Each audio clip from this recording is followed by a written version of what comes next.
بسم الله الرحمن الرحيم.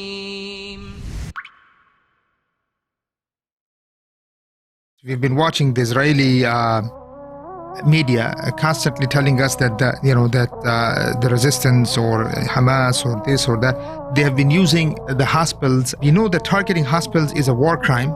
I don't know what that means anymore, of course. It's against any of even humanity, for God's sakes. Can you please tell us, while you're on the ground, what is the reality of these claims? Number one, Al-Shifa Hospital was established in 1945.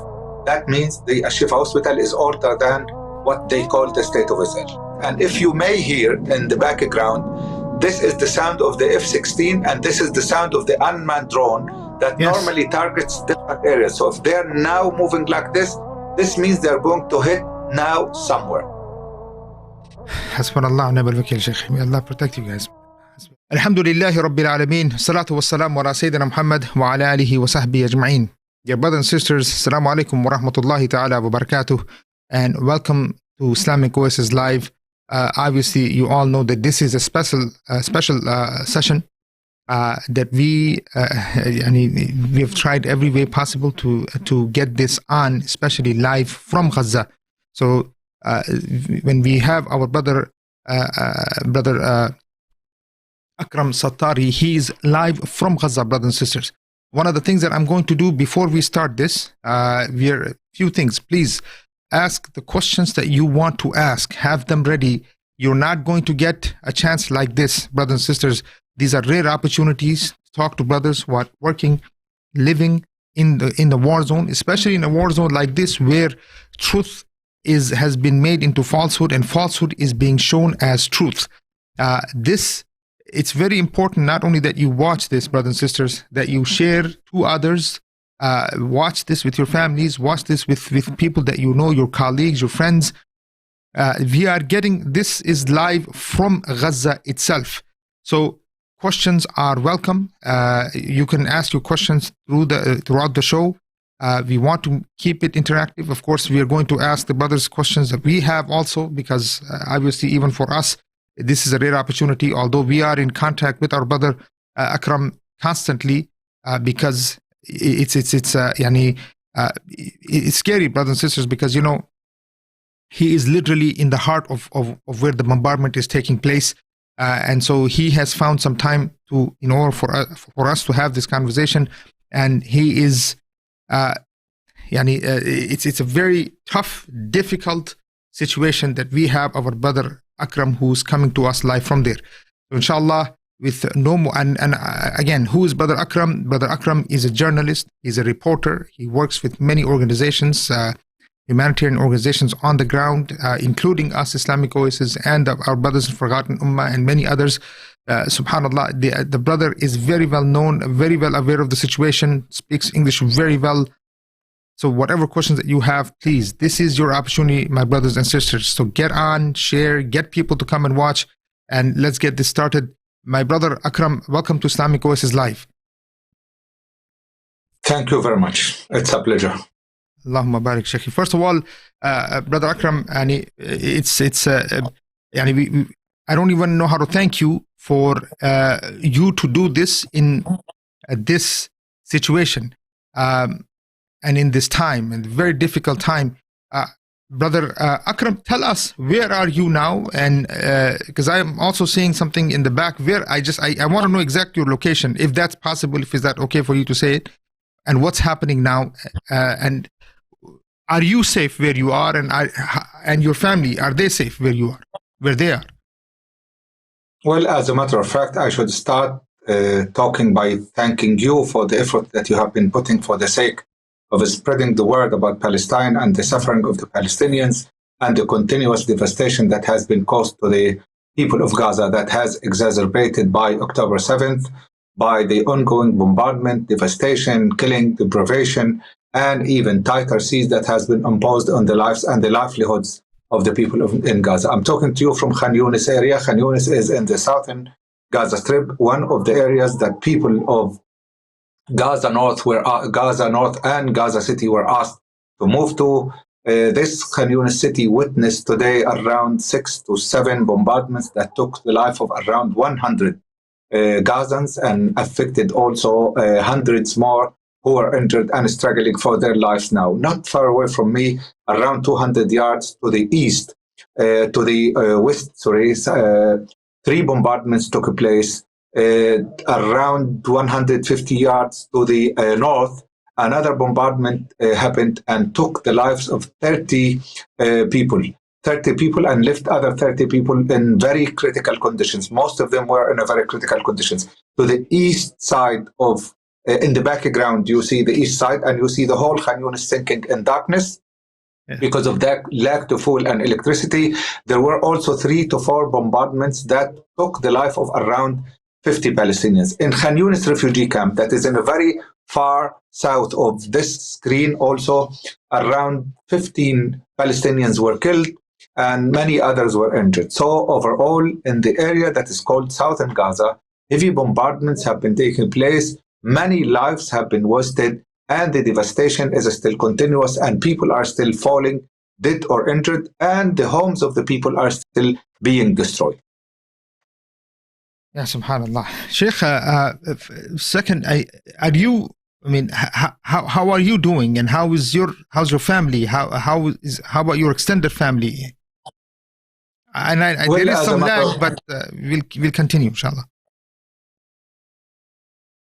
Okay, like me and my children are still alive and one piece. This is the answer that I give to every single person who cares and asks.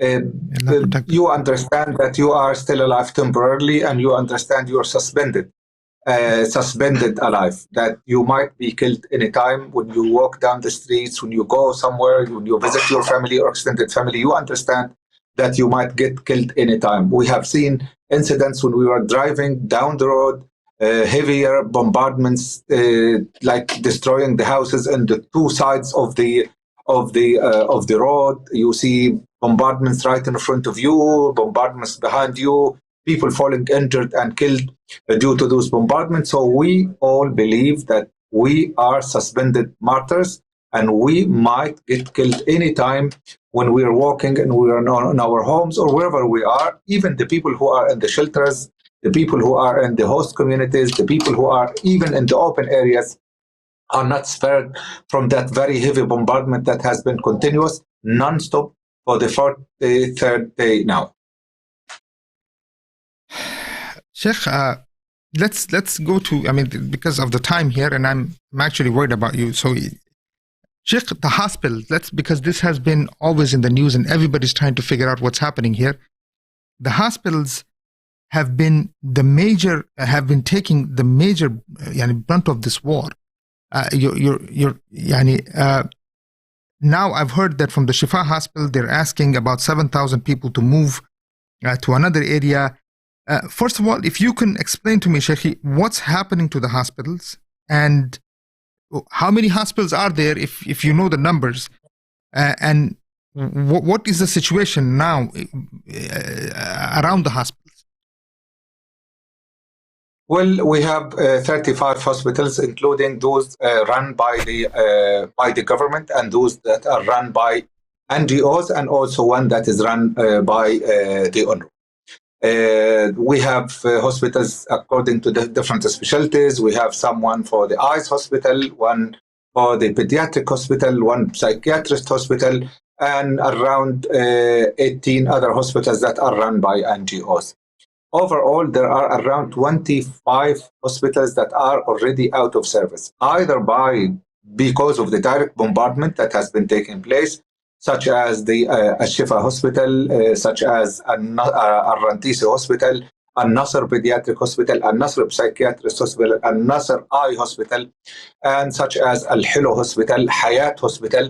Those are in Gaza City, and they were all out of service because of the heavy bombardment and of the direct bombardment as well. For instance, Al-Mahdi Hospital was bombarded, and all the people who were inside the hospital were killed. Around 53 people were killed inside the hospital. So hospitals are struggling. Hospitals, the ones that are not out of service, are unable to fulfill the need to the treatment for the ones who are injured. They have been struggling from day one. They have been living a case of deficiency and shortages 17 years now, and with the peak of hostilities now, they cannot accommodate the very large number of people who are coming to the hospitals. In one of the reports about Nasser Hospital in Khan Yunis, I hear that the hospital received in 24 hours around 6,500 people injured. 6,500 people injured. Ya Allah. Coming in 24 hours to a hospital is a number that is beyond the capacity of the hospital. But we should 6,500. also That's one day. 6,500. Yeah, one day, 6,500. That's 6,500 people, Sheikh. 6,500 people, Sheikh. In one time, even today in the hospital, in 1 minute, I saw more than 50 to 60 people coming all together in different ambulances. They were stockpiled. Literally, they were stockpiled in the ambulance. Today, in Nasser Hospital, I was there. I was in Khan Yunis refugee camp and then went to Nasser Hospital, and I saw there people coming in the ambulance.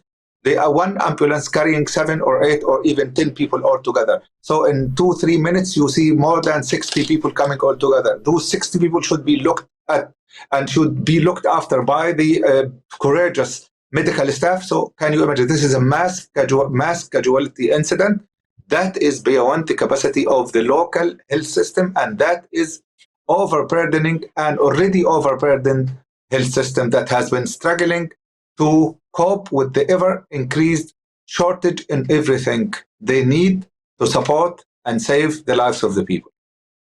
Sheikh, I'm for the last 3-4 days, or that's 5 days, we've been watching the Israeli media constantly telling us that the resistance or Hamas or this or that, they have been using the hospitals as supposedly command center existed in Shifa Hospital or the basement of Shifa Hospital and things like this.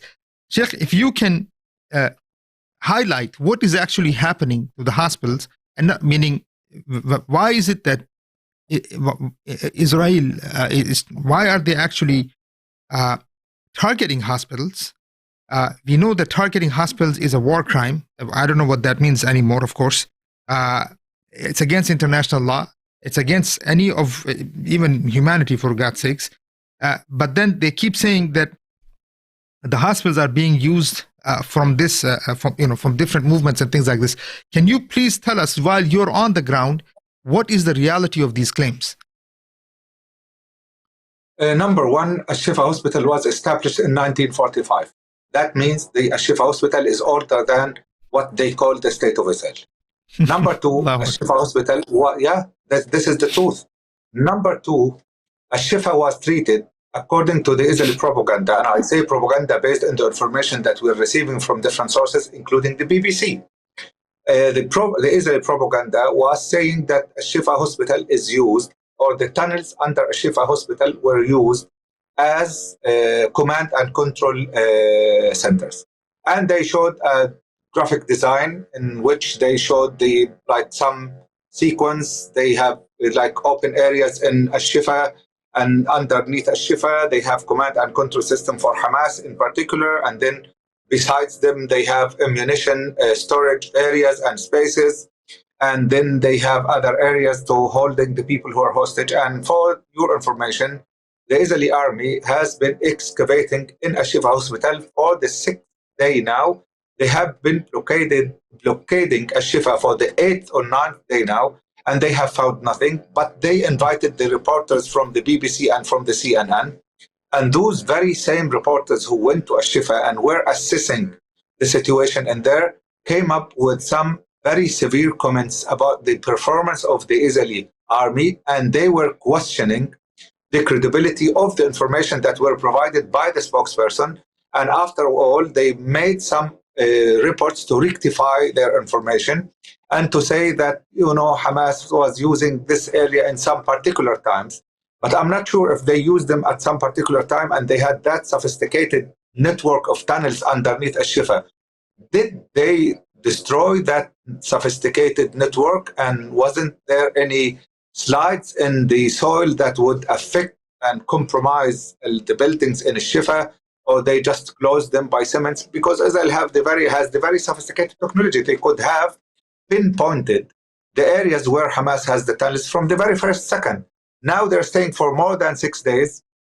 One time they're coming from the southern side, destroying the walls and starting digging. Second time they're coming from the northern walls and destroying them, and they start digging. Third time they're coming from the eastern gate and destroying the gate and the walls, and they are taking the bodies of around 125 Palestinians who were killed and thrown in the yard of Al-Shifa hospitals, and the Shifa administration could not even bury them. And then they finally decided to bury them in the yard of Al-Shifa. So they dig the graveyard, the collective graveyard, communal graveyard, and they take the bodies of the people who are there. So to them, they are facing a crisis and a bottleneck that they could not prove the credibility of their allegations about Al-Shifa. And now there are more and more criticism about the process and the campaign of just targeting Al-Shifa, justifying the targeting of Al-Shifa, and saying that Al-Shifa was used as a command and control center. Till this particular moment of the time, there is no solid proof that Al-Shifa was used as a command and control office for Hamas. And I think now Israel is facing a dilemma trying to prove that. And that's why they were keen to evacuate and evict all the people who are injured and all the IDPs, internally displaced people, and all the medical staffs from Al-Shifa, and ask them to leave Al-Shifa because they needed some time for themselves to dig and to plant and to stage some evidences so that they would justify the move that they have been taking against Al-Shifa. Subhanallah. Sheikh, how are the hospitals, doctors holding up, and the healthcare, from the staff, for instance, you have the number of doctors have been killed, number of nurses have been killed, the ambulances are being attacked on a daily basis. So how are they holding up, Sheikh? When you were there in Nasser Hospital this morning, I spoke to you a few days ago. I was actually worried because I couldn't get in contact with you almost 3 days because they had shut down internet. We didn't even know if we could actually get this program on because we were actually worried about the internet. So the internet has been cut off. Sheikh, two questions here. One, about the doctors and how are they holding up, doctors, nurses, the whole healthcare, and the frontline brothers and sisters who are taking care of the injured. Number two, why the hospitals, Sheikh? What is the reason for attacking hospitals? Other than them, what do you think is the reason? We know what they're claiming, but what do you think is the real reason for why they're attacking hospitals? Well, I would describe hospitals the way they were described by Dr. Matt Gilbert, who's a very enthusiastic pro-Palestine doctor who sides with the humanity and who said that those hospitals are the temples of protection and humanity.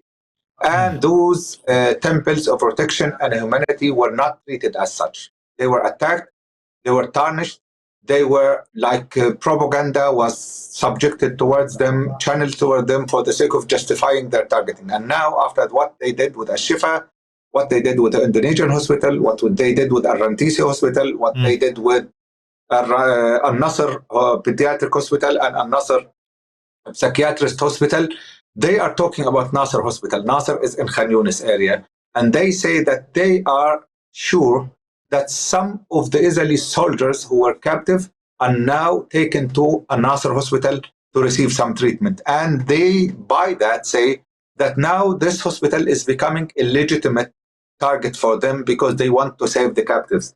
While they could not do anything, while they even invaded Al-Shifa, located Al-Shifa, and now digging in Al-Shifa, and they found nothing. So they say that hospitals are used by Hamas as command and control centers, every single hospital in Gaza, and they continue to target every single hospital. I'm not sure whether they are running out of targets or whether they want to target the hospitals because they have a symbolic value for the Palestinians. Shifa has a very significant symbolic value for the Palestinians. The ones who were organizing the press conferences were organizing them from Al-Shifa, the Minister of Interior, the Palestinian factions, the political analysts, and the people who are affected, and the journalists, and everyone was doing this from Al-Shifa live. So to them, it was a very important source of embarrassment. And that's why I think they have been behaving in such a way when it comes to Al-Shifa hospital. and when it comes to all other hospitals in Gaza Strip. So it looks like they want to revenge something, or that they are following some deceiving, baseless intelligence information that is telling them that there is something major in the hospitals, but they end up finding nothing. Sheikh, the schools. No, actually, before that, I saw the cat behind you. It just reminded me that I heard that there were, because the Israelis are not allowing for the bodies to be buried. I mean, I know you just said that they finally allowed about 150 bodies to be buried. Is it true, Sheikh, that actually dogs were eating on the dead bodies in many areas on the streets in Gaza? Yes, that's a very right and very painful thing to say, but yes, indeed, dogs were eating the bodies of the people, not only in the streets of Gaza, but also in the open yards of Al-Shifa. And people inside Al-Shifa could not move outside of the different departments and wards because the unmanned drones were hovering all over the Al-Shifa, and whoever dared to take one step outside of the building was gunned down and was shot, killed, and ended up eaten by the dog, the very same way the other people were ended up eaten by the dogs. لا حول ولا قوة إلا بالله. حسبنا الله ونعم الوكيل. يعني what is, how are the people holding up when they're seeing what they're seeing? I mean, of course we are look, the iman of the people there, it's unbelievable. I mean, every other word is حسبنا الله ونعم الوكيل.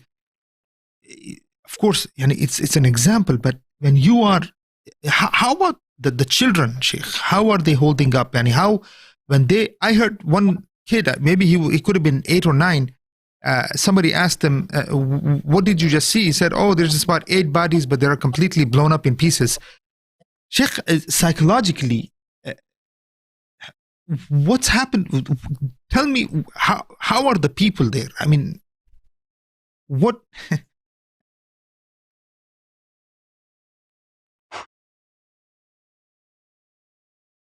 Hello?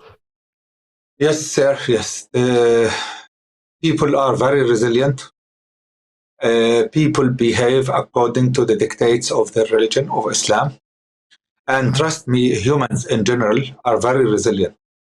The human potential to absorb the shocks and still continue to live while hoping the situation would improve is very great. Like, we as humans, we are equipped with a mentality and with a heart and with a nervous system that can endure the shocks. It varies, of course, according to the set of beliefs that people have, and with Islam being the guiding force and power for the people in Gaza, they have been seeking reward, they have been accepting, they have been coping, and they have been wishing and hoping they would receive the reward for that.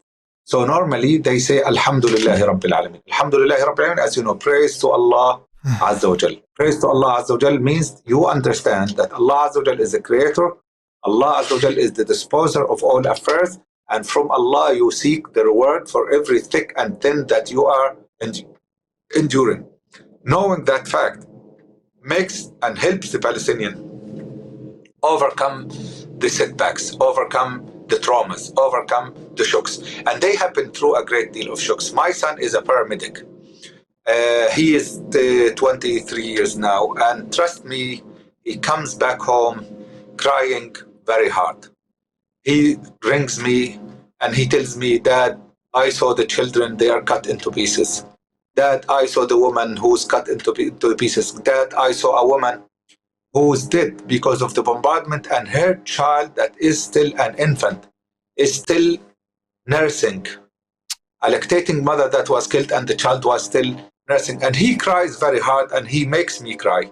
And whenever time he makes me cry, I tell him, okay, Dad, we should be patient. We should understand that is Allah's will, and we should be resilient, and we should hope that those people would be in a better position now in Jannatul Firdaus, inshallah Rabbil Alameen. So your belief guides you, your belief informs you, your beliefs holds you, your beliefs makes you strong enough to continue and to overcome the difficulties, even when they leave unforgettable scars in your soul and heart. Allahu Akbar. How many kids do you have, Sheikh? I have 3. One is 23 years old, Ahmed, who's a paramedic. Muhammad is 20 years old, who's studying dentistry, third year in Egypt, and Saeed is 17 years old. And that's it. And so the two of your sons are with you in Gaza? Two of them are with me, yes. Sheikh, would you ever leave Gaza if you get an opportunity to leave? No. Gaza is my homeland. Gaza is the place where I would love to live and die, inshallah.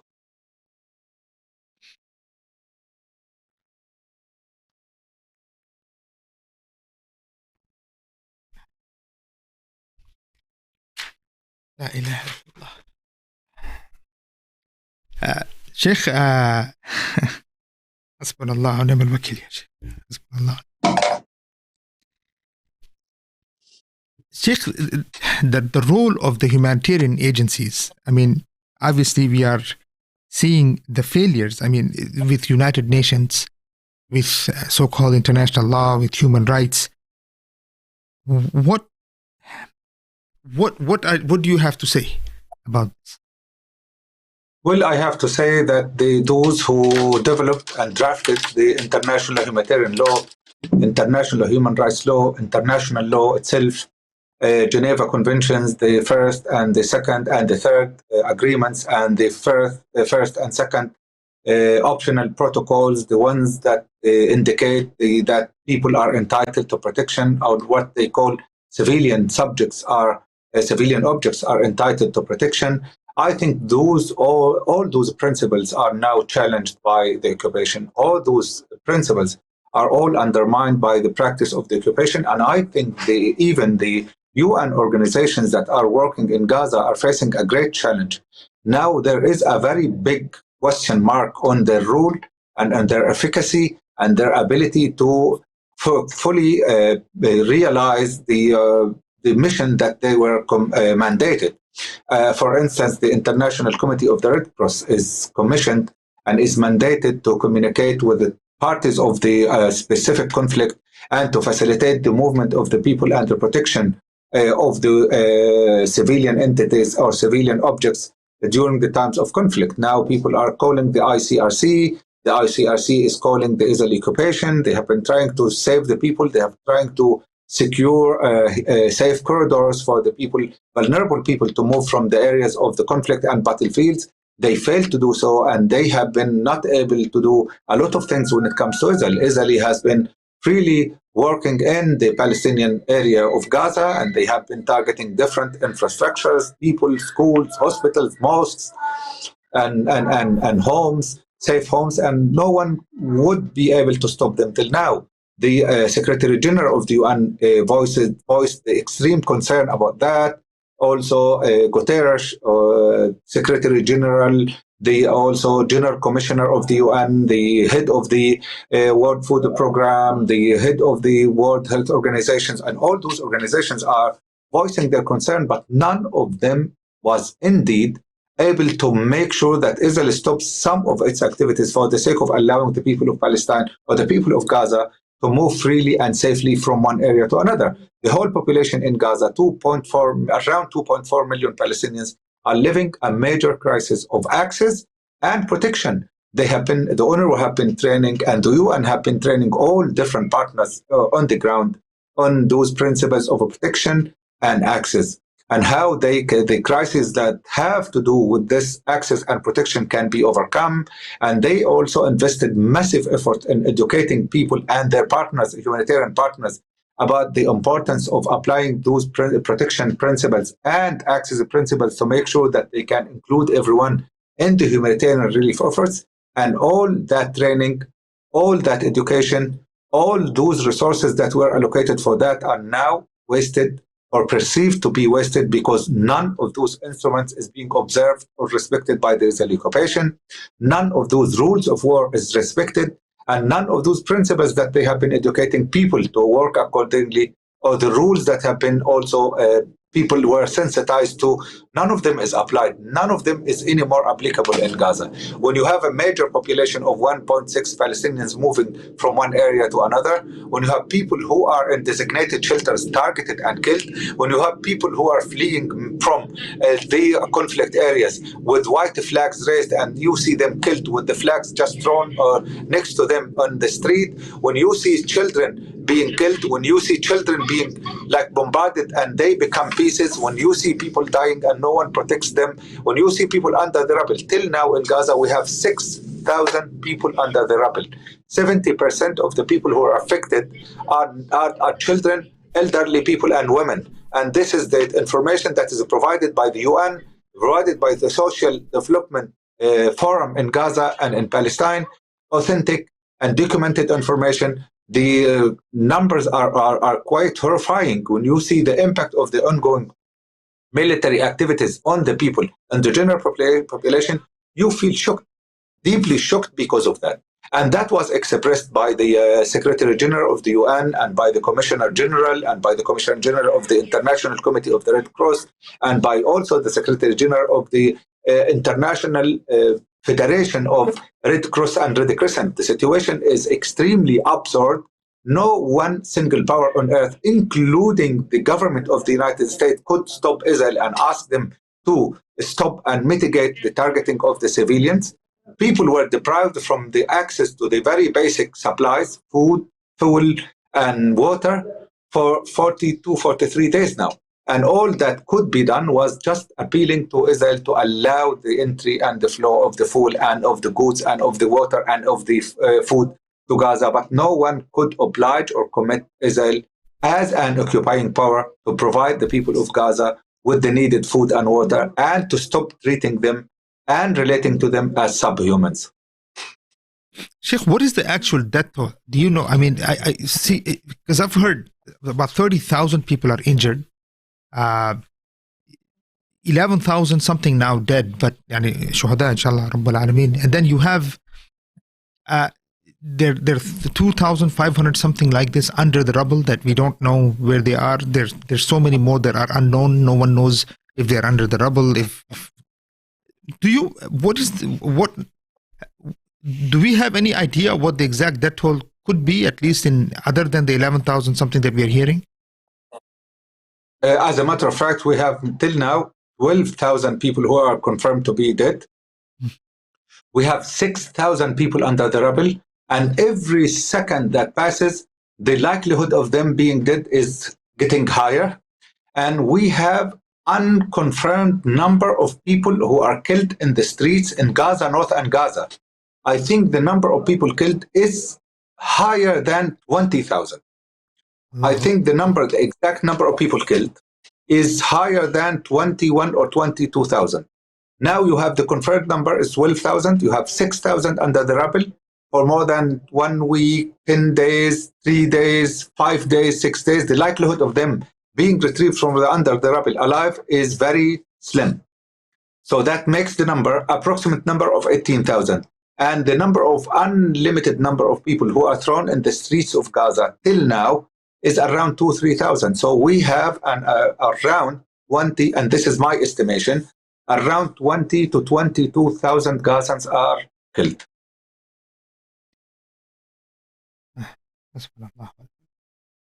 Sheikh, there was a summit a few days ago, the so-called Arab Summit. I mean, this was extraordinary. I mean, it seems. And what did it achieve, Sheikh? Well, the Arab Summit was organized and they made 27 resolutions. And in one of the resolutions where they were calling upon the international community to allow unhindered access of humanitarian aid to Gaza. And I don't know who they were calling upon, because they are exactly the 57 Arab and Muslim countries. The EU was present and they made a speech. They were calling upon the international community to open the border, but the border is a border between Egypt and Gaza. But today there were some statements that were made by the Egyptian foreign minister and he was saying that there is some party that should check and clear the names of the people who are willing to cross, and also to check and clear the quantities of goods that are out into Gaza. And I think by that he was referring to the occupying power. So even the Arab countries are bound by the Israeli decision, which is very shaming. I think people in Gaza were not so happy about hearing those kind of information. And I think they were criticizing and even mocking the Arab Summit. The Arab Summit waited for November 11th. So they waited all that time between October 7th and November 11th. And I think a priority was given to the entertainment season in Riyadh than the Arab Summit, the Arab Extraordinary and Urgent Summit. So they waited more time to speak about Gaza than the time they waited to activate that entertainment show or exhibition or season in Riyadh. So this is something that I find extremely insulting to the blood of the people and to the dignity of the people in Gaza and in the Arab and Muslim world as well. Sheikh, who do you hold responsible for all of this? I mean, I know you just mentioned it, but I mean, this kind of killing, a genocide, cannot occur without powers that be. There seems to be a green light somewhere given that all of this is happening without any. This cannot be happening without someone saying that this is all okay. Let's give it time. Let certain amount of people killed. And the second question: what will the Israelis, according to you being on the ground, will they achieve whatever it is that they're trying to achieve by killing women and children?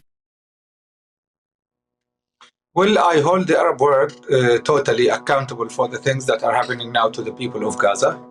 I think in the very beginning, in 1948, they gave up Palestine and they started agreement on the armistice line in 1949, just a few months after what they call the State of Israel was established, and they accepted and condoned the establishment of Israel as an occupying power. In 1967, they were fighting Israel with very limited number of soldiers, and they ended up also wasting around 5 times bigger than Palestine. So Israel expanded 5 times more after the 1967. So the history of the Arabs facing Israel, even in 1973, when they're fighting against Israel, and they also at the end, they lost the war, and the Egyptian army was besieged. So the Arab armies have no, I would say, honorable history when it comes to that all happening.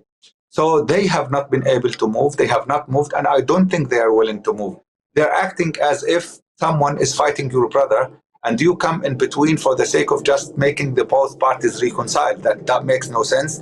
That is not acceptable. That is not moral, and that is not the thing that we as Palestinians expect from. We don't want them to come and fight with the Gazans, but what we want them to do is to try to save and to help and to serve the people who are now affected by the ongoing bombardment. And if you may hear in the background, this is the sound of the F-16, and this is the sound of the unmanned drone that normally targets different areas. So if they're now moving like this, this means they're going to hit now somewhere. Hasbunallah wa ni'mal wakeel, Sheikh. May Allah protect you guys. Hasbunallah wa ni'mal wakeel. Man, akhi, wallahi, it's beyond belief that Muslims are watching this live, and the way you're speaking to us, you have a criminal state attacking the Muslims, and the Muslims are just watching. I mean, this is history in the making. Hasbunallah wa ni'mal wakeel. Wallahi. Because, Sheikh, I was going to ask you that question because I kept hearing a certain sound. That's a drone going by every single time. And how many, even so, how often are the drones around, Sheikh? Is it constantly there? What? 24 hours a day, 7 days a week, even before this whole war started. Whoa. Yeah, see, that's okay. Now, here's the thing, Sheikh. The way they, I mean, obviously, they're insulting our intelligence by saying that, look, as if this war started October 7th, and Sheikh, what is the reality of what is been taking place in Gaza and in Palestine in general, whether it's West Bank, whether it's the so-called, the 1948 or the Israeli Arabs and Gaza? If you can give us a summary of it all, I mean, how long has this been going on in Gaza? And also, the attacking of the hospitals, targeting of the hospitals, Sheikh, is since 2008, they've been dropping bombs and targeting hospitals.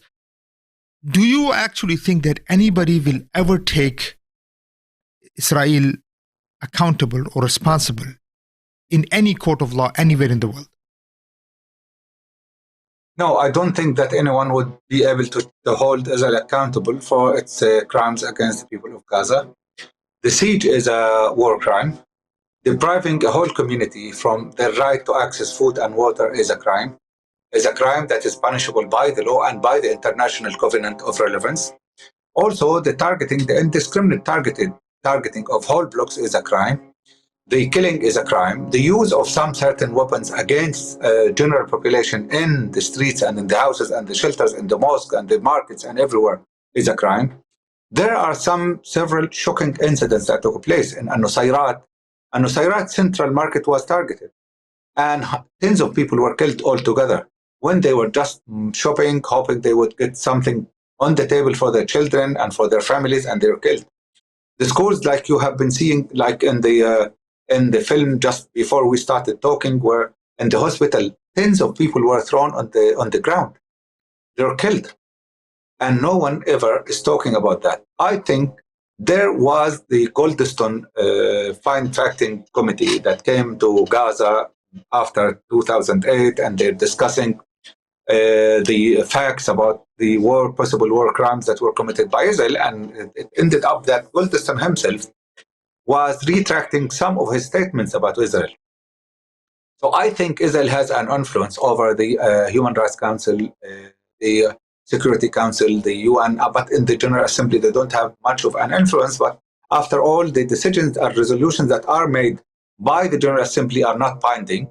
So when it comes to the ICC, this is a totally different story. International Criminal Court has some system, and according to that system, they need some specific procedures for a complaint to be filed against them. And trust me, this particular file was discussed within the Arab Summit. And there were some Arab countries that insisted that this issue should not be raised because they didn't want to see Israel held accountable before the International Criminal Court or before any court that is even European Human Rights Court. They didn't want Israel to be held accountable. So some people are there in support of Israel. The Arab countries, Arab rulers do not want Israel to be taken accountable. Am I hearing this right? Yes, you are hearing this right. Yes.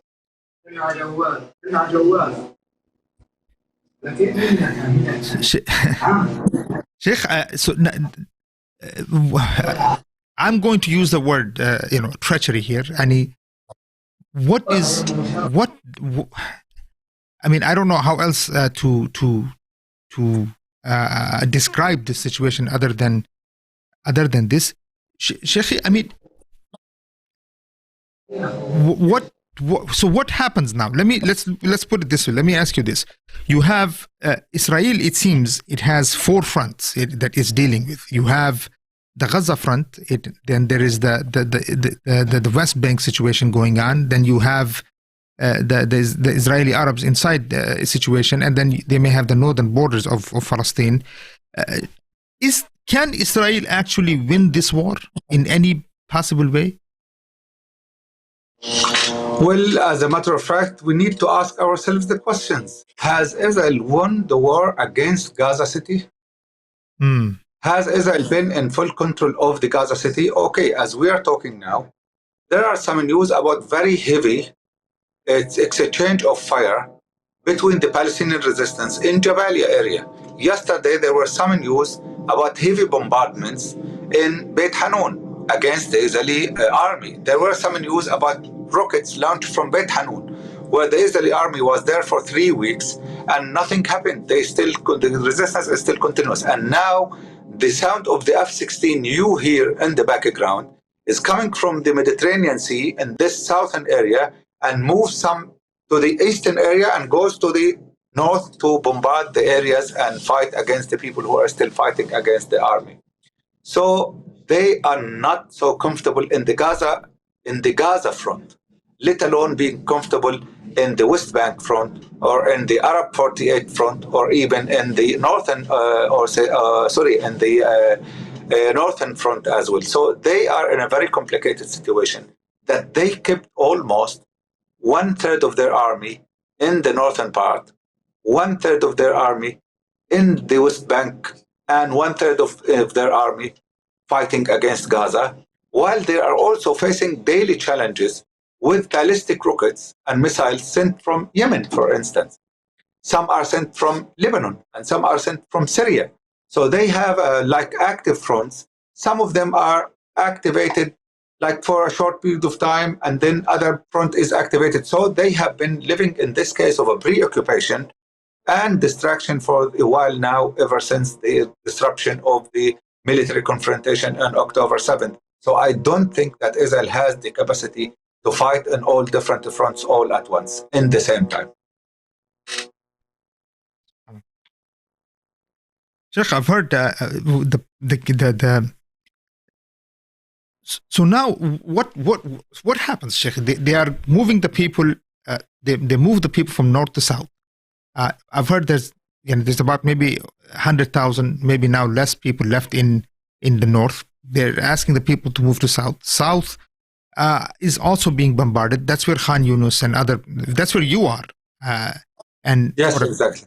That's where, and then now, so what is the strategy, Sheikh? They want people to move out to Sinai. Is this really what is your analysis of what they're thinking?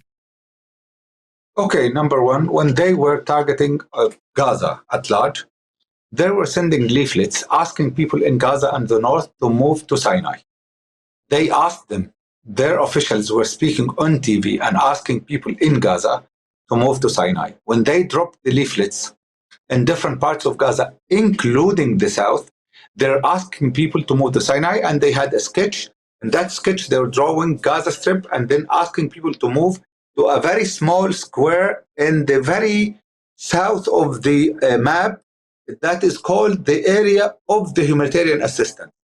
That area, by the way, happens to be the area separating between Gaza and Egypt. So they wanted people to move to that area so that people would find it easier to move from Gaza to Egypt. Now the issue, the ones who thwarted that plan were the Palestinians who decided to stay in Gaza South and never wanted to leave Gaza to Egypt, because they understand if they moved to Egypt, that means another Nakba, another catastrophe, like the Nakba in 1948. That means another misery and humiliation for the people of Gaza. So they decided to stay on their land and understandably to move under the heavy bombardment. And for your information, there are around 807,000 Gazans who stayed in Gaza North and in Gaza City, and who decided to stay whatever it takes. And they decided not to leave their homes. And this is the dilemma that Israel is facing now. The Gaza is still filled with people. They decided to stay and they don't want to go anywhere. But the plan that was developed by Israel, and we saw it rolling, was the plan to drive all the Gazans away from Gaza towards Sinai and to end this Palestinian cause, and then to have Gaza empty from the Palestinians and to get back with the settlements and with whatever plan they have. Okay, Sheikh. Also, brothers and sisters, whoever who's watching, your questions are very important, and we will take the questions and direct it to our brother. Is this a question, Brother Zain? I see there is something coming. Okay, I just wanted to make sure. Okay, so do you do have questions? Okay, can you ask? Can you put the questions up so that now I will continue until I see the questions here. Sheikh.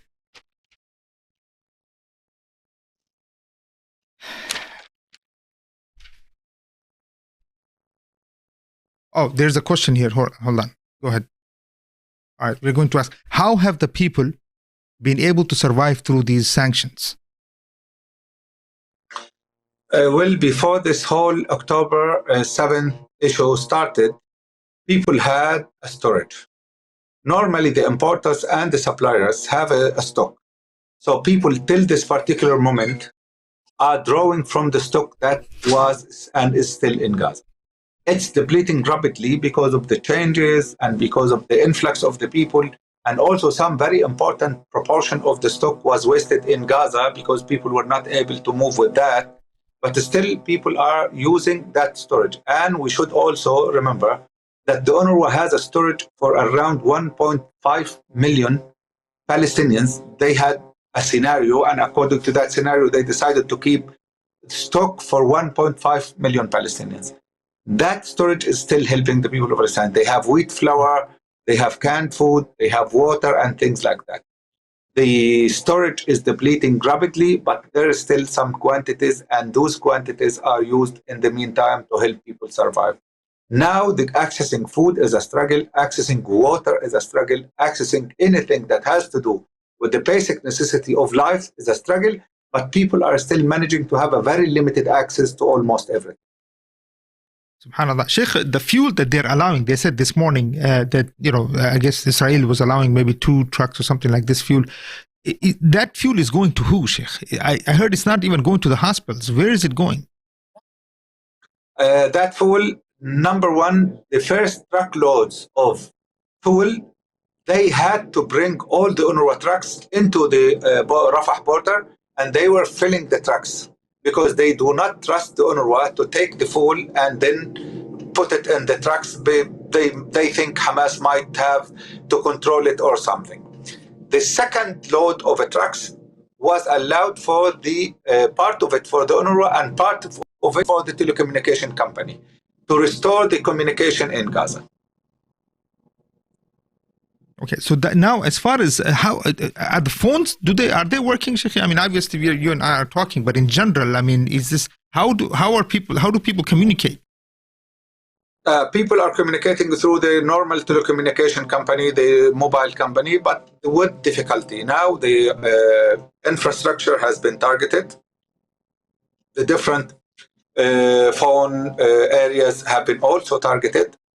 Some of the operator areas were targeted as well. But now they are struggling with the provision, with the coverage of this network. But mostly they are functional. But you cannot send text messages. Sometimes there are major disruption of the comms. Sometimes you cannot use your cellular phone. But like around 65% of the network is functional. Sheikh, now the questions regarding the infrastructure here.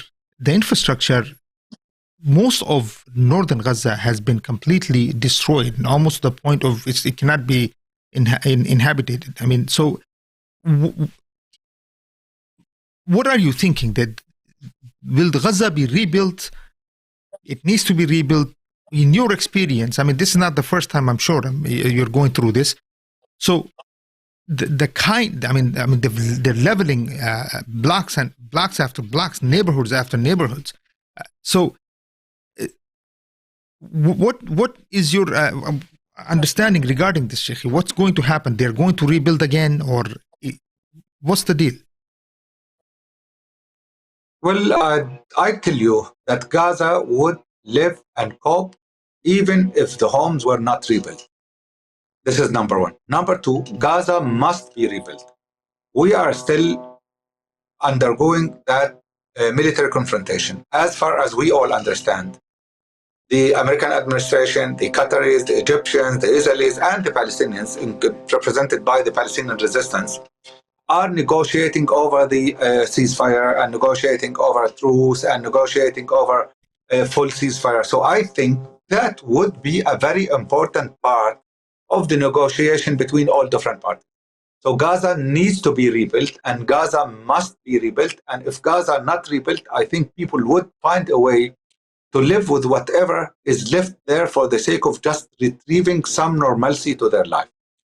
For your information, around 45% of the built environment in Gaza has already been destroyed. 45%, almost half of the buildings in Gaza have already been destroyed. This is a very difficult amount of buildings and houses and infrastructure to be rebuilt. But I think people of Gaza would anyway survive and would cope and would draw in the local resources they have for the sake of just staying on their land. And they will manage to find a way to do that. I'm sorry, brothers and sisters, there is a lag. That's why I'm waiting for my next question. Just the situation is that way, so please bear with us. I can take the next question. Go ahead. When is the ceasefire expected? Is this something? Go ahead. As a matter of fact, there is underway comprehensive, intensive negotiation that is taking place, just like I said, between the Qataris, the Egyptians, Hamas, and the Israelis, and those negotiations are endorsed by the American administration. I think at some certain stage before this whole Shifa thing started, there was an agreement. According to Hamas, Netanyahu is procrastinating and is delaying everything and is trying to maneuver. They think he's doing that for some personal reasons. But according to some also American sources, there has been some breakthrough in the negotiation. So I think it will take around 3 to 5 days before we can hear about a ceasefire. So, Sheikh, what did Israel achieve this? If there is a ceasefire, so I don't know. So what does ceasefire actually mean? And in actual terms, what does that mean? Ceasefire meaning it will be for 3-4 days, 5 days, and then something else is going to happen. Is this, what does this exactly mean, ceasefire? The proposed ceasefire is a 5-day ceasefire, within which Hamas would release at least 50 captives or prisoners of war. And then there would be 5-day ceasefire, and after that they would resume the fighting. But according to what I understood from different sources, that ceasefire would be an entry point to a longer-term ceasefire, and then the end of hostilities between all parties. So they need some time. Now, as to the question of what could Israel probably has achieved from the ongoing fire and bombardment and war and everything. To me, Israel has not achieved anything. Even with the heavy death toll among the Palestinians, it's like you have rightly said, the civilians are the ones who are bearing the brunt of that ongoing military confrontation. The Palestinian resistance is still able to fight, still able to target the Israeli bulldozers and Israeli armored vehicles and tanks. And according to the information that we have been receiving from the different sources, the Palestinian resistance managed up to this particular moment, in the last 36 hours, managed to destroy around 82 Israeli armored tanks. In the last 24 hours, they destroyed around 66 armored vehicles, tanks, and bulldozers. And just today, in 12 hours, they managed to destroy 17 armored vehicles, bulldozers, and tanks. And they have been also releasing some videos purporting the killing of the Israeli soldiers and the targeting and everything. So it looks like Israel has not been able to bring the Palestinian resistance to the knee. And when they started this whole plan, they were saying that the ultimate objective that was decided by the war cabinet headed by Netanyahu is to dismantle Hamas, is to make sure that Hamas has no longer any power to attack Israel and cause harm to the Israelis, is to prevent any reoccurrence of the October 7th. But till this particular moment, I don't see that happening. And I think Israel is taking longer time than they expected for the sake of doing such a thing, and they will not eventually be able to do it. Sheikh, what do you think is the future of Israel? Can this status quo continue on this way?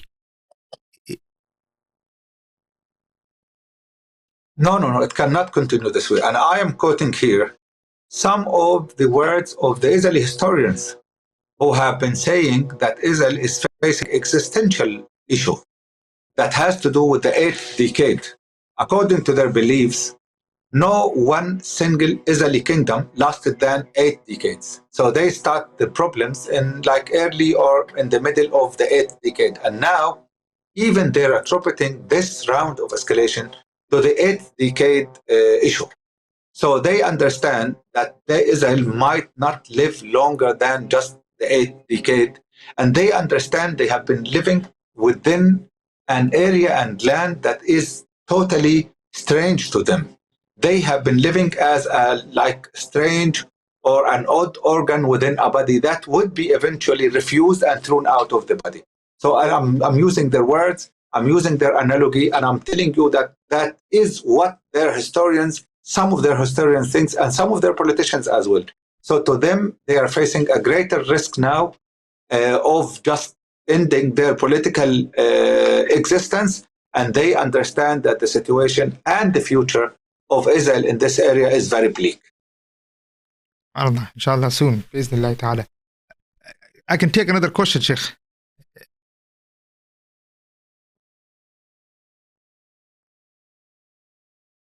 The question is, how long do you think that the resistance will last? Yeah, I guess that's the question, because I mean, I have a follow-up to that question too, but go ahead. How long do you think it will last, Sheikh? I will quote the resistance to answer this question. In their official statements today, yesterday, and the day before, they said if the occupation wants a very long battle, then let it be. So they said earlier they're ready to fight for 6 months continuous. And they said sometime before that they are ready to fight even if it takes them a year of fighting.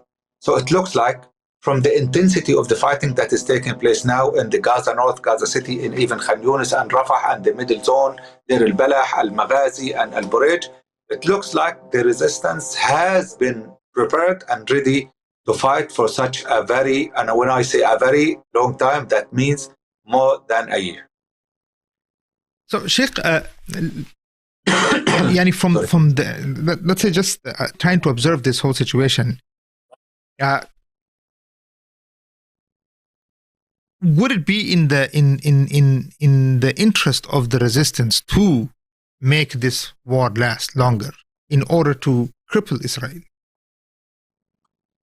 Well, as a matter of fact, from what I have been seeing in the past few weeks, the resistance has been luring them into urban fight. Urban fight or city fight is appropriate for the resistance, but is not appropriate for the armies. Now, normally the resistance is very good at deciding where and when and how to attack within the urban area. And the more there is debris and rubble, the more convenient the area is. And this is part of the military science. So now, with Israel approaching the coastal area that was security, from a security perspective, not an efficient area, not a very critical area, but they wanted to show they have control. Even when they were in those subskirts areas, and when they're in the outskirts, and they were there in the area that was believed to be abandoned, they sustained very heavy losses before even they proceed within the built area. Now, as they proceed within the built area, they have been losing increased number of vehicles and armored vehicles and tanks and bulldozers every day. Yesterday, as I told you, 66 bulldozers and tanks and armored vehicles and all of those things. Today, 17 in 12 hours, which is 1.5 in 1 hour, which is a very massive number compared to the number of troops and the number of tanks used and all of those things. So the situation is not in their favor, and the fighting is not in the area that is conducive to them. They have been trained, and as a matter of fact, the Israeli army was trained around 315 days out of 365 days a year. They were trained on the southern front, northern front, in Arab 48, everywhere, because they wanted to build the capacity of the army. But they also believe that the army has some structural issues, that even the chief of staff of the Israeli army told the prime minister that of the occupation that the army is not ready as yet for going to that war. Sheikh, My reading, I read some newspapers saying that Israel was actually hiring foreign mercenaries for this fight also. Did you observe any of this? Did you hear anyone talking about, other than Israelis fighting inside this war zone? Regarding foreign boots on the ground, are there any other soldiers fighting with the Israelis? The reason why I'm saying that is because there's some news piece out there saying that there may be foreign mercenaries also fighting with Israel, and they were paying them close to $4,000 a week in order to join the Israelis in the war. Is this? Are you seeing any of this? Have you observed anything on the ground while you're as a reporter? What I can confirm is that they have American soldiers, they have Italian soldiers, they have French soldiers, they have South African soldiers who are coming and fighting alongside them. As to the payment and stuff, I'm not sure about it, but that is what I can confirm. SubhanAllah. So okay. Let me take another question, Sheikh. If you have the questions up there, go ahead. Here's another question for you, Sheikh. What can we, the regular Muslims, do in practical ways? To influence our governments, to pressure into doing something, seeing what's happening, and feeling completely unable to even lift a finger myself? Well, as a matter of fact, I think you have been doing great things.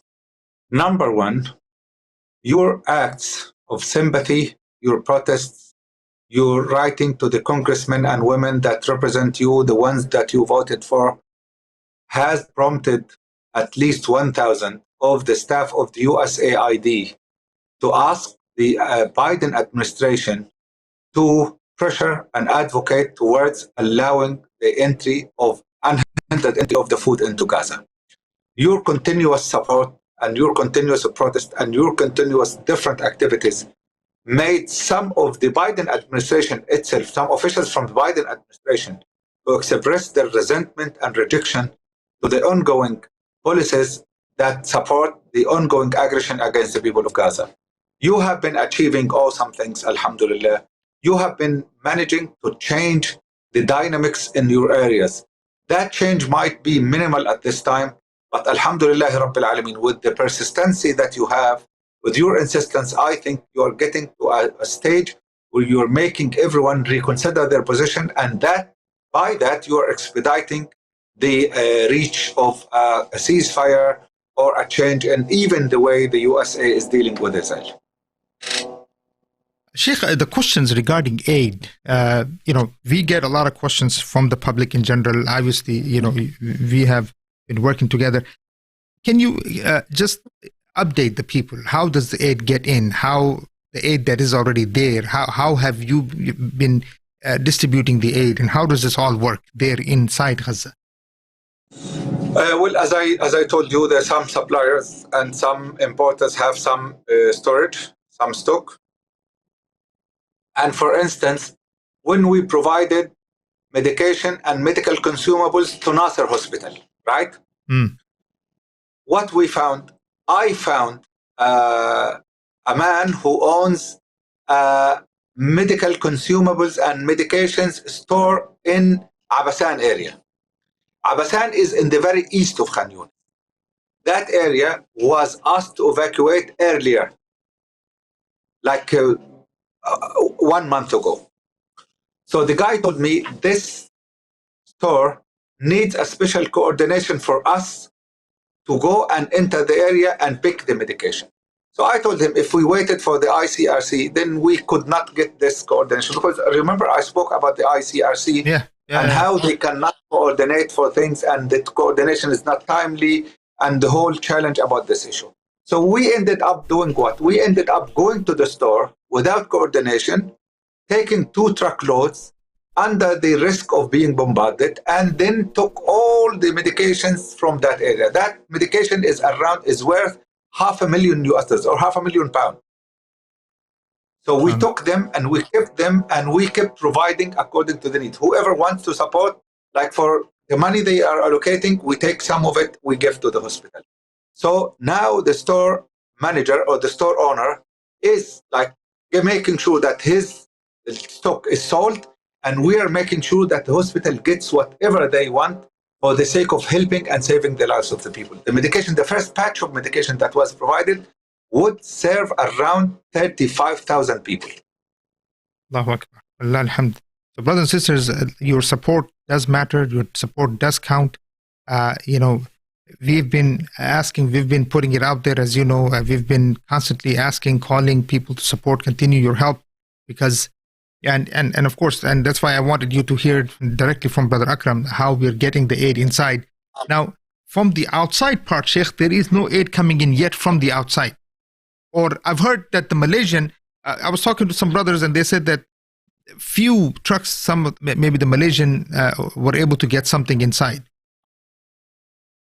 This flow of the aid is coordinated with the Egyptian Red Crescent. Red Crescent, yeah. Yeah, and we have contacts with the Egyptian Red Crescent, and we can facilitate the entry of some of the goods or some of the assistance that is sent to Gaza, or even if you're sending ambulances, or if you're sending medical devices, that can be coordinated. It needs some time, but it will definitely make it to Gaza eventually.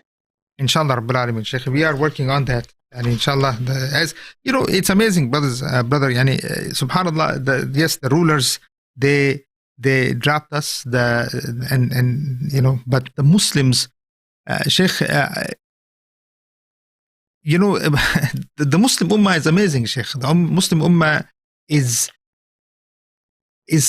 doing everything that it can. I mean, Sheikh, when you I saw this thing the other day, where a brother was mocking that someone had bought in, they sent in kafan. Can you hear the F-16? Yeah, we can hear, Sheikh. Yeah, subhanallah. Sheikh, anytime you feel any... now there is I'm not sure if you could hear the bombardment in the background.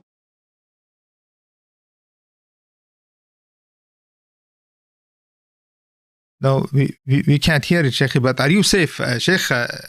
No, inshallah safe, don't worry. No one is safe in Gaza, don't worry about it. Allah al-Mustaan. Allah al-Mustaan. How are you like this, Sheikh? How are you like this? We believe, as I told you, that we will see whatever we are meant to see. This is part of your faith. This is part of your life.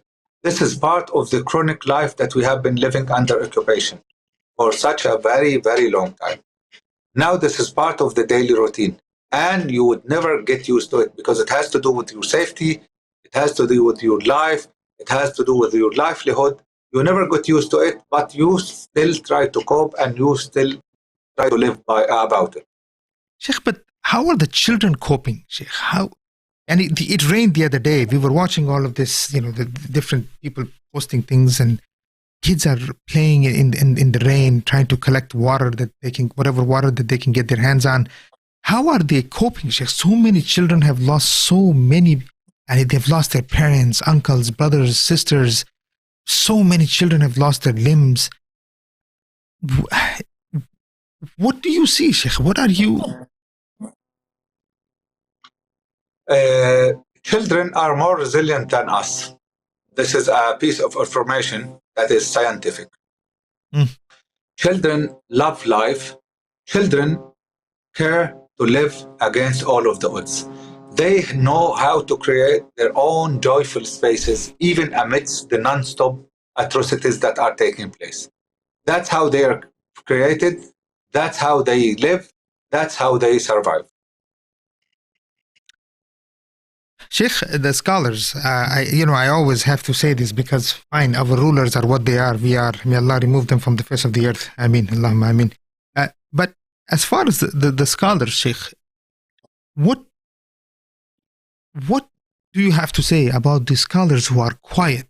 It's one thing that the rulers are quiet, but we see this deafening silence from supposed people who fear Allah and the scholars in general. Yes, there are those who are speaking. There's no question about that. But that's not the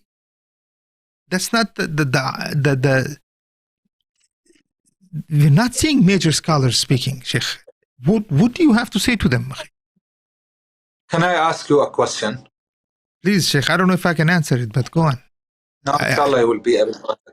And Nabi sallallahu alayhi wa sallam, Prophet Muhammad, peace be upon him, says, أول ما توقد النار إلا بعالم ومنفق وشهيد.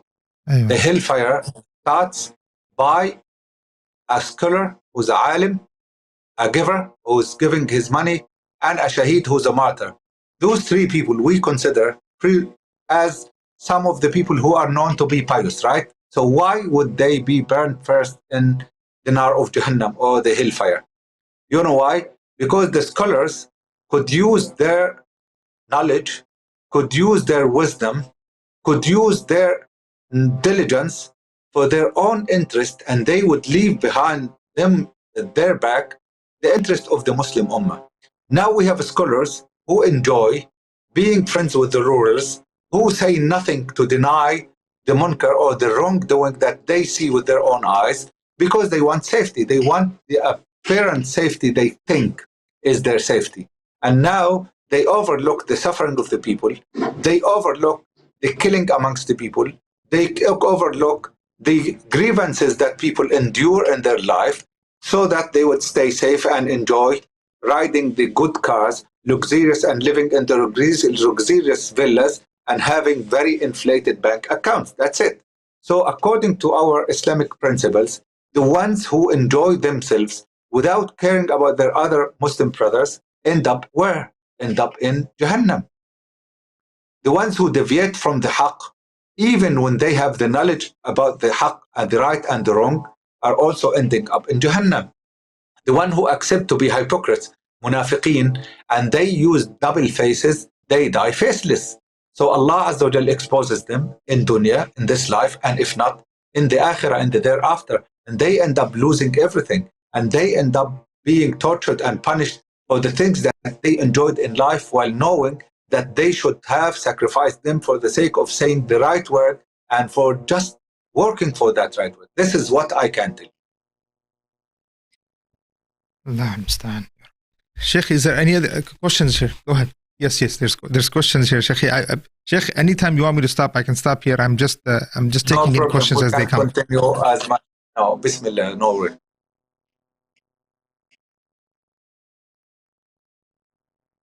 What is the solution for the Muslims? I mean, it's very vague question, but what is the solution for the Muslims?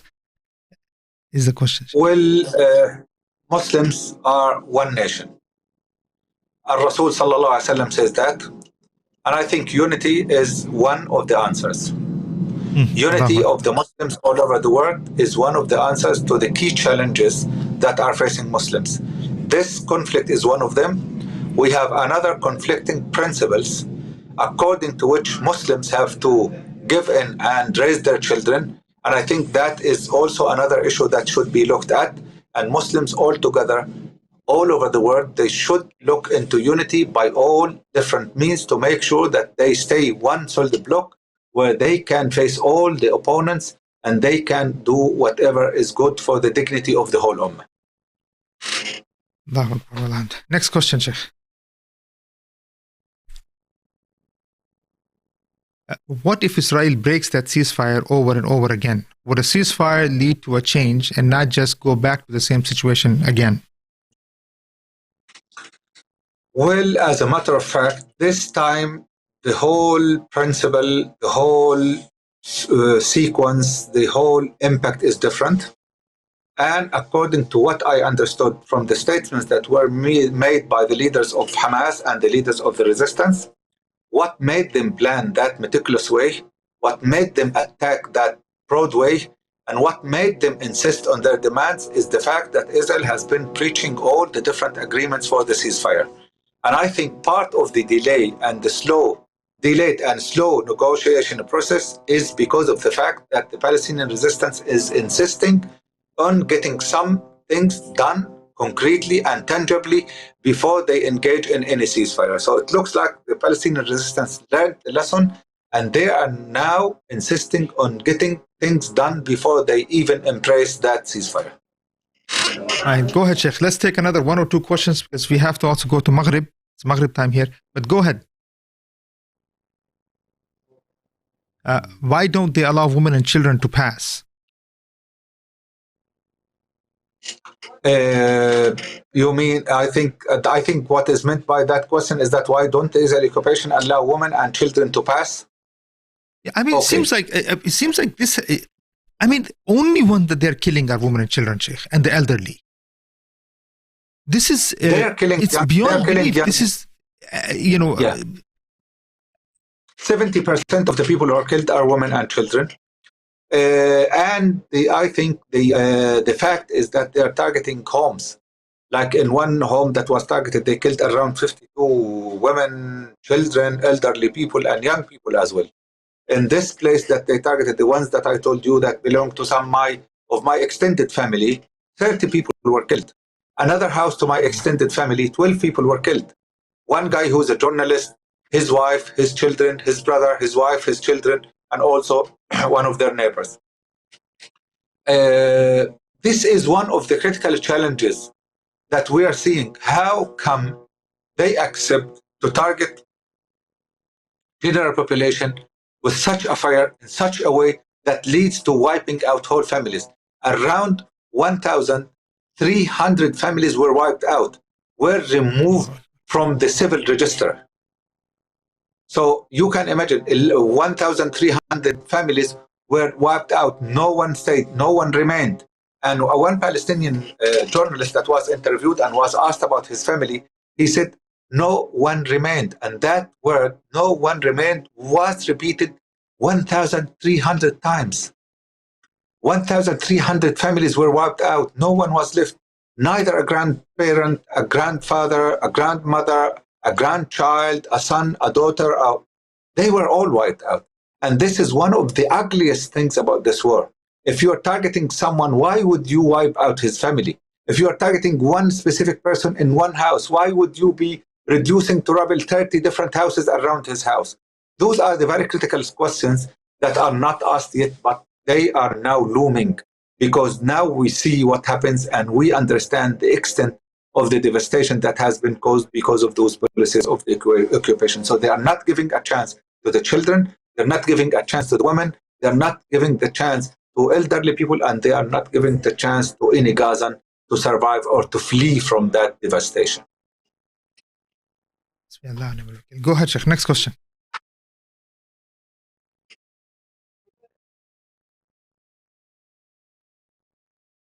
Who can stop this? Gaza's people are hoping from which country? Is there anybody, and is there any hope from anyone?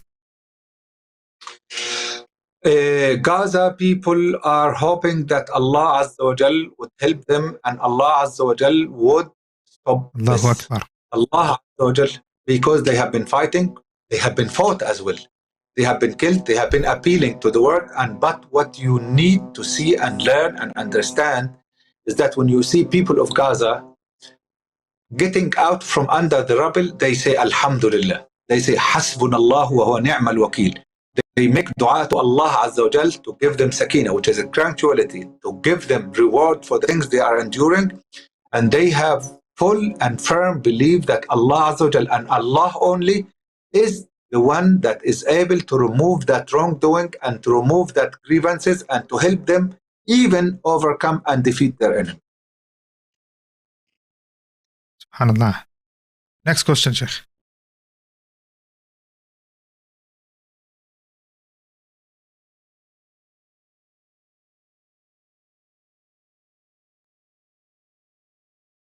Sheikh, burials, while the next question comes up, I mean, how are they handling the burials, Sheikh, of this massive amounts of people?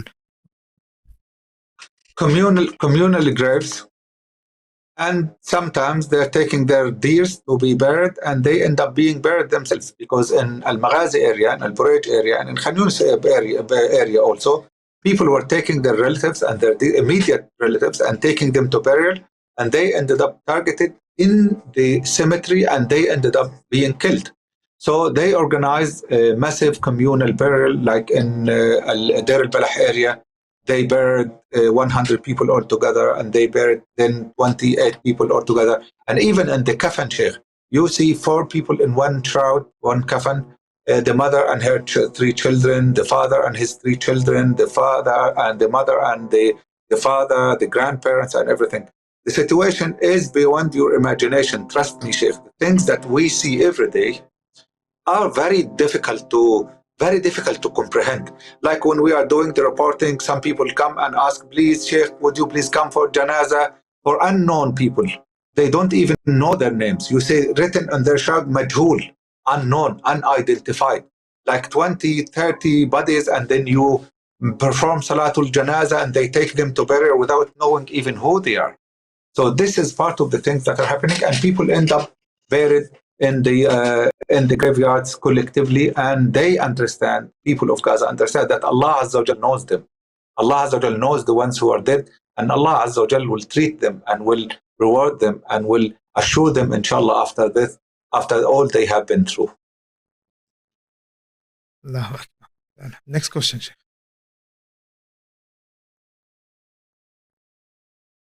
What can we Muslims in the West do that will help you guys most? Number one is to keep us all in your du'as. Number two is to find the trusted organizations through which you can channel the funding and the support for the development and the relief of the people who are living in Gaza and who are affected. The coming time, and even now, there is a very dire and urgent need to extend a lifeline for the people. Some of the medication was delivered, some of the food is being delivered, some of the water is being delivered, some of the blankets and the non-food items are being delivered. So anything that you can do for the sake of helping the people would be appreciated and would be life-saving even. So continue doing the good things you are doing, not necessarily through organizations, maybe through your relatives, through your acquaintances, through anyone who you trust to deliver the amana and help the people. SubhanAllah. Do you have any other questions, Sheikh? There is. Okay, go ahead. Hold on. May Allah bless you, Sheikh. There's still some questions coming, so please bear with us here. This is a rare opportunity for people to get and have somebody like you at your caliber to be able to answer this live from Gaza. Again, brothers and sisters, we are live from Gaza. If you have any questions, please do ask. This is your opportunity. And of course, as you all know, that this will not be the last time. We are going to bring the Sheikh over and over. May Allah subhanahu wa ta'ala protect him and his family and all the Muslims there to continuously give us updates. Go ahead, Sheikh. What's the question? The question, it's very little, wallahi, but have the people of Gaza seen how the world is speaking for their cause? What are their thoughts? I may answer this question from my personal impression and from my personal perspective, and also from the things that I have heard from different Gazans, including my children. We are proud of you. And I'm saying that honestly. When we see you protesting, chanting slogans in support of your people and your family in Palestine, we consider you family. We appreciate everything that you do. And we pray that Allah Azza wa Jal guides you to the best of acts and the best of acts and the best of words of wisdom to make sure that you galvanize more people into action. What you are doing is ground shaking. What you are doing is key changing. What you are doing is something that is very noble and honorable. You deserve our respect and you deserve our love.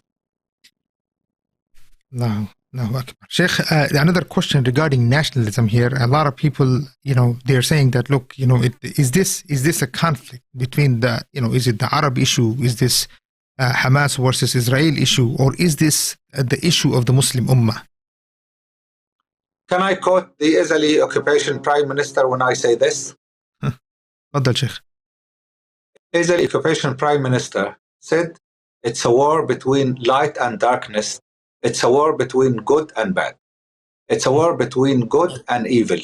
And I think I couldn't agree more with that.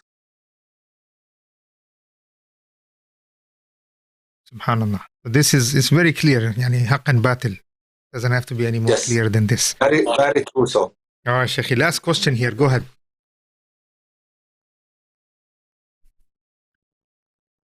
What about boycotting Israeli products or to not buy them. What do you think? What do you think about this?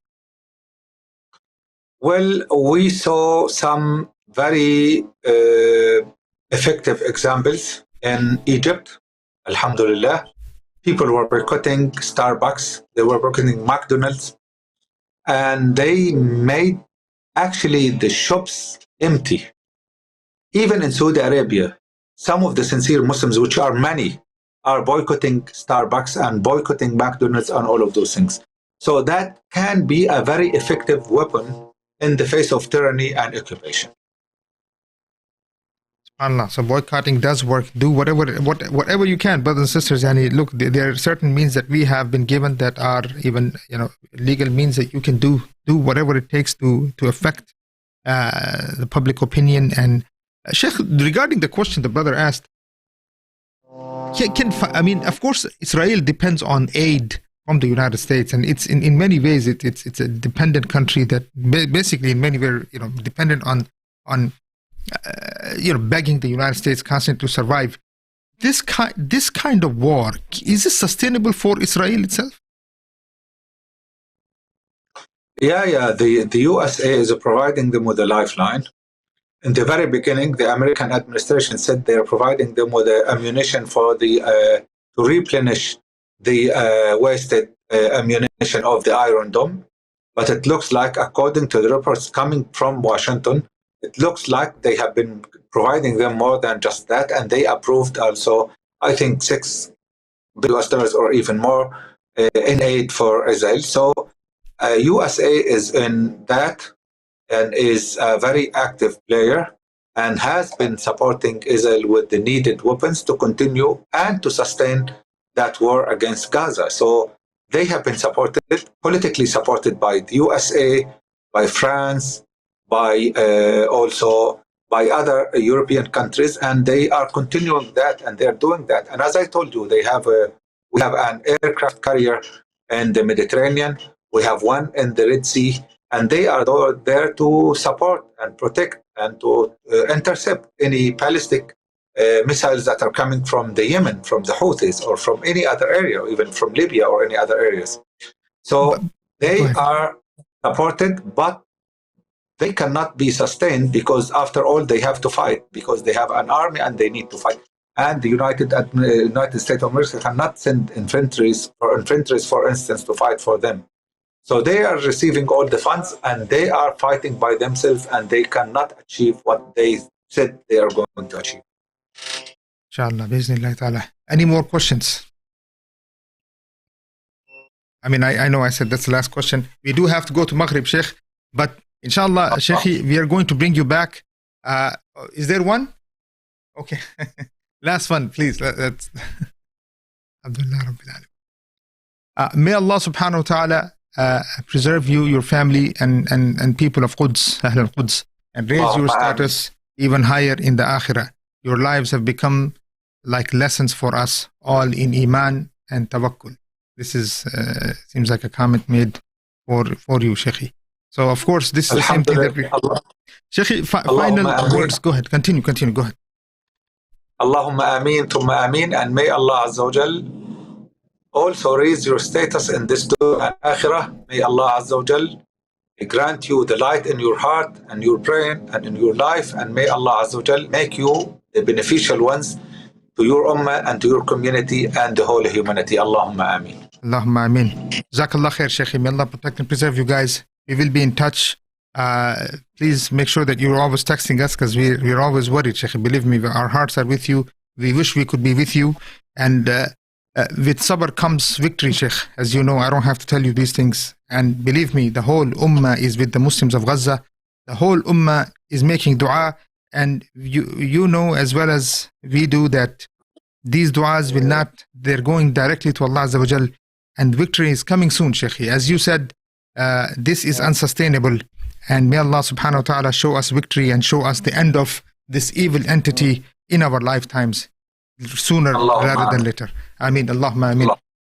And for the rest of you brothers and sisters, first of all, jazakumullahu khairan for attending these type of this really matters to us, brothers and sisters, and matters to brothers and sisters who are working in such difficult areas of the world, and they are deciding to stay, and they are constantly communicating because they need to tell us what's happening. They are the mouthpieces of the oppressed. And when you share this information, please make sure that you share, and that reward is also in just sharing this kind of information that we're not getting from the regular, the media. Media is hiding and lying and trying to protect the oppressor. But the few mouthpieces, few people that we have who are able to and have the guts to speak the truth, make sure that they are known to the world. So please make sure that you share and you subscribe. We will constantly try to bring the same type of people of such caliber to you. Again, Brother Akram, Jazakallahu khairan. We'll see you soon, bi'iznillahi ta'ala. And Jazakallah khair to all of you, brothers and sisters. Assalamu alaikum wa rahmatullahi ta'ala wa barakatuh. And please continue your support. Islamic Oasis is working directly on the ground with Brother Akram and his team, and doing whatever we can, brothers and sisters, whatever we can, inshallah. Jazakumullahu khairan. Assalamu alaikum.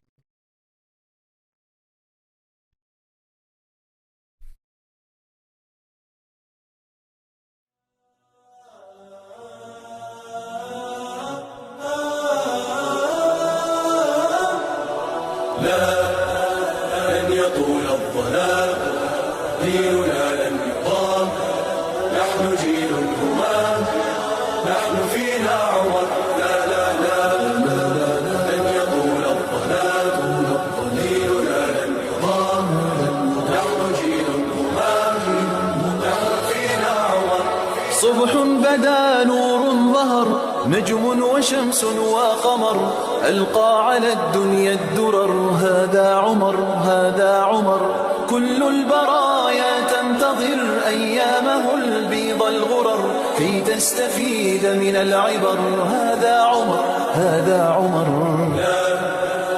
لن تدوم الجراح بل سيأتي الصباح نحن أهل الكفاح نحن فينا عمر